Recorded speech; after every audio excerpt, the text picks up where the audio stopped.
เอาสบายดีทุกคนเนาะมื้อนี้บ่าวเสียงกาได้ไปซี่เขาซี่น้ำมาเรียบร้อยแล้วกาเอาเงินเนาะเอาเงินที่ FC อยู่ต่างประเทศฝากมาเฮ้อ20ลินแล้วก็บ่าวเสียงเนาะอันที่อันเฮ้ออันบ่าวเสียงเสิร์ฟบ่ได้เอามาใช่ป่ะอันนี้ก็คือเฮ้อ20ลินเนาะ500,000กีบทุกคนก็อากาศร้อนได้ไปซี่เขาซี่น้ำมาแล้วก็ยังบ่ทันได้เปลี่ยนเครื่องเนาะมื้อนี้จะไปเบิ่ง20ลิน1เขาแล้วก็แต่งกินแล้วก็เอาเงินไปมอบให้20ลินเนาะไปติดตามไปกันทุกคนตอนนี้บ่าวเสียงก็มาเอาเงินมา20ลินเนาะเป็นเทื่อที่2นะทุกคนสุดแล้วก็200,000สุดนี้500,000นี่อันนี้ก็คือวินซะเนาะวินที่รับเงินเพราะว่าเขาจะโอนมาทางยูมันนี่เนาะบ่แม่นขอโทษ มันนี่แกลมเนาะเขาจะโอนมาทางธนาคารนะครับเอาซาลินอยู่บ่หนึ่งเขาว่ะก็เลยซาลินน่ะหนึ่งเขาหนึ่งน้ำใบดี สบายดี FC เด้หนึ่งเขาว่ะนี่หนึ่งเขาไก่น้อยว่ะกำลังร่างไฟนี่หนึ่งเขาหนึ่งน้ำฮอตยามแรงมาหนึ่งเขาบาลินคันโบเอสเลยเป็นทีเลยไม่ได้กินแม่หายบ่ แม่หายเฮ้อ เป็นสาวเยอะเดี๋ยวต้องแต่งมากแต่งกินเนาะคันทาบุหนึ่งเขาหนึ่งน้ำแม่นแม่หายเฮ้อฟอได้ล่าบ่ฟอกก็ล่าว่ะว้า มื้อนี้ก็นี่ได้เงินจำนวนหนึ่งที่ FC ฝากมาเนาะจากต่างประเทศเป็นอะไรเจอบ่ดีเจอแล้วก็มื้อนี้เป็นวันอันเลยเด้มีเป็นวันเกิดชาวลินแล้วเขาเจ้าก็เห็นว่าวันเกิดชาวลินแล้วก็อยากสนับสนุนชาวลินเนาะน้องดินเพิ่นว่าเพิ่นเป็นคนรู้มั่นเนาะที่มันถ่ายคลิปนำเบ้าเสียงนี่แหละทุกคนแล้วมื้อนี้ก็ได้เงินมาเอาไว้เลยได้เงินนี่ฮะไปซื้อเลยซื้อเครื่องเพิ่นเอาไปซื้อเครื่องเฮียนบ่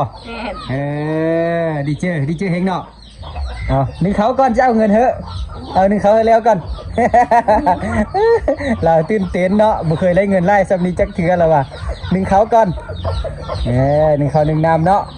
แล้วจะเอาเงินเถอะเพิ่นว่า แต่งมากแต่งกิน20บานนะทุกคนก็คือในนี้แหละเนาะเขาเจ้าอยู่บ้านนอกบ้านนาคือกระเป๋าเสียงนี่มือแรงก่อนหนึ่งเขาหนึ่งน้ำแต่งมากครัวกินนี่สิจ้ะกันบ่เฮ็ดนี่พอเมล่าเพิ่นว่า บ่ได้กินเด้อเนาะพอเมล่าเนาะมาพูดอันนี้เลยป่ะดินเสื้อหวดเขานี่วะนึงเราเบิ่งดู ยังเป็นชาวบ้านอันนี้แหละทุกคนเนาะนึงเขานึงน้ำยำแรงเนาะให้เขาให้น้ำแบบธรรมชาติอันนี้แหละอยู่แปะเดียวกับเฮือนเบาเสียงนี่ทุกคนเนาะทางน้านี่ก็เฮือนเบาเสียงแถวนี้เนี่ยบรรยากาศทางนี้เฮือนเบาเสียงทุกคนเฮือนซาวลินเบาเสียงก็ได้มาถ่ายคลิปตลอด น้องลินนี่ดีใจแหงเลยวันนี้แล้ววะได้เงินได้เห็นปะจัดวันเกิดได้ปะนี่วะน่ะหวดเขาก่อนจะนึ่งได้ในนี้ทุกเชื้อวะไปเชื่อหวดนี่บอกเอาต่อไปเลยเฮ้ยแล้วนี่จะได้เงินโอ้ว่าเสียงจะเอาเงินเฮ้ยนี่จับอยู่นี้แล้วนี่ น้องก็ดีใจเนาะดีใจแหงขนาดนั้นมือแรงขนาดจัดวันเกิดให้เราเด้อว่าเนาะ FC เพิ่นเห็นดีใจที่น้องขยันถ่ายคลิปแล้วก็เฮ็ดเวียกเฮ็ดงานนี่แหละเนาะทุกคนเรียกบ้านๆเนาะเป็นชาวบ้านๆโซใบดินไก่กินแล้ว ไก่กินแล้วมึงเขาไก่น้อยว่ะเขาเลยนี่เขาไก่น้อย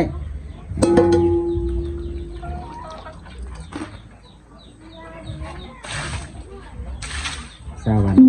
นทุกคนมื้อใดเซ็งนะลินวันที่18 เดือน 6วันที่18 เดือน 6แล้วก็เซ็งแล้วก็ไปเวียงบ่เห็นบ่ความแล้ว ความเห็นบ่เห็นเป็นเลยชาวลินนี่ใกล้ขึ้นเนาะนี่มาแล้วใกล้นะจะได้ปิ้งเลยมึงแรงปิ้งเลยไก่โพดไก่น้องลินนี่นะโซมาแล้วลินมีแรงนี่ปิ้งไก่ได้มีแรงนี่ปิ้งไก่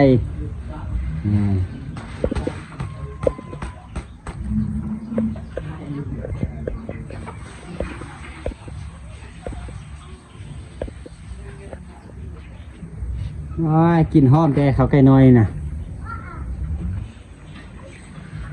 1A เนาะกินเองบ่ กินแจ๊บเองเขาไก่น้อยกินแจ๊บมันก็ได้กินเนาะ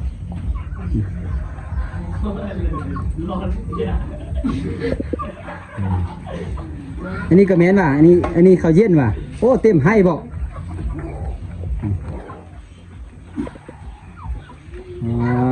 โถหนึ่งเขาหนึ่งนำระวังความเสนอนั่นน่ะงอยอีแม่งอยกระโตะอีนี่เป็นไงว่าเสียงถ่ายคลิปเลยความบ่ได้กินแรง บ่ได้กินเขาวกินน้ำได้ทุกคนหนึ่งเขาไก่น้อยอาหารการกินแบบหวานๆมื้อแรงเอ็ดอันบันเกิดเหลือกินบันเกิดน่ะ ปิ้งไก่ โอ้คักแท้มื้อแรงปิ้งไก่เพิ่นว่าบอก FC มากินน้ำดูมากินน้ำเด้อว่ะ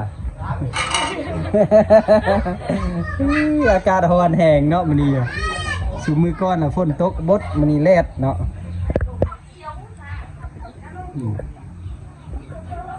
นึ่งเต็มให้เลยเนาะสาววันนอกวันนาทุกคนก็คือนั่นนี่แหละอาหารการกินกับแบบหวานๆนึ่งเชื่อให้เขา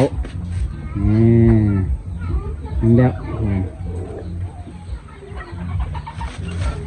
อัดมาวันนั้น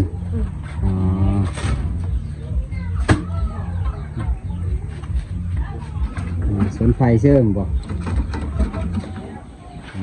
นี่ลวดนี่เป้าก็เลยมาลวดนี่นะลวดฟืนนี่ฮะ อยู่ป่า ไปเป๊ะว่าเอ็ดเลย เตี๋ยว ไปเป๊ะโอ้โหมันเด้ไปเป๊ะลวดเป๊ะลิ้นเนาะมันเร็วเลยบ่เร็วเอามาน้องอีจังแจ้งดิจังงามจังมาขอบเจอ FC ได้เป็นอะไรเจอว่าได้เงินนี่ดีเจอเห็นบ่มันถ่ายคลิปเนาะแล้ว FC เห็นเขาจะโอนเงินมาเอานับเบิ่งอันนี้มันบินเทียนเขาจะโอนมาหั่นน่ะเนาะนับเบิ่งเงินได้ครบบ่ได้กี่เส้น 5 เส้นเอามาขอบเจอ FC ก่อนบ้านนั่นเลยอัพว่าไอเสียงเคยบอกนะ เขาเจอเนอะ ขอบเจอเด้อ FC เบาเสียงเอ้ยว่ะ เขาเจอใน FC แววเสียงนะ อยู่เท้าอยู่แก่เด้อโชคดีเบาไปบ่เบาไปรถเบาไปรถเบาปรารถนาให้เข้าสินะอยู่เท้าอยู่แก่เด้อโชคดีร่ำรวยก็เบาไปบ่อยู่เท้าว้าบ่ขอบเจอเอมาไป เขาเจอเนอะอยู่ดีมีแหงลำรวยๆเนอะ มีโอกาสมาย่ามซาวลินไหล มีโอกาสมายามซาวดินไร โอ้เลื่อน11นี่เขาเจ้าจิมาอยู่มานครหลวงเวียงจันทน์เดี๋ยวซาวลินก็จะไปอุ่นบ่ แม่น แล้วจะส่วน FC เราเสียงท่องเที่ยวเนาะอินบุญทานล่วงเนาะนัดพบกันอยู่ที่บุญทานล่วงบ่ แม่น คักเอาบายวันนี้นะ บาย